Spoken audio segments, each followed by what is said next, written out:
SBR? Weather bulletin. For the following counties in Pennsylvania, Indiana, and Westmoreland.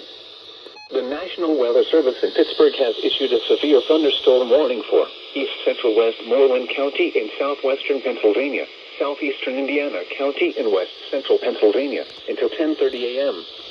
At 9:40 a.m., a severe thunderstorm was located over Black Lick, or near Homer City, moving east at 20 miles per hour.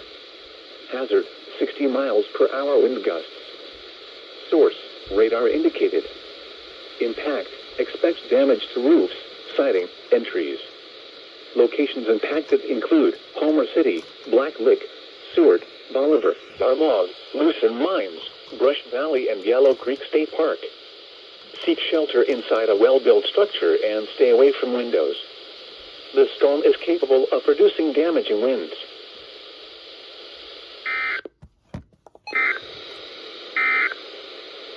Weather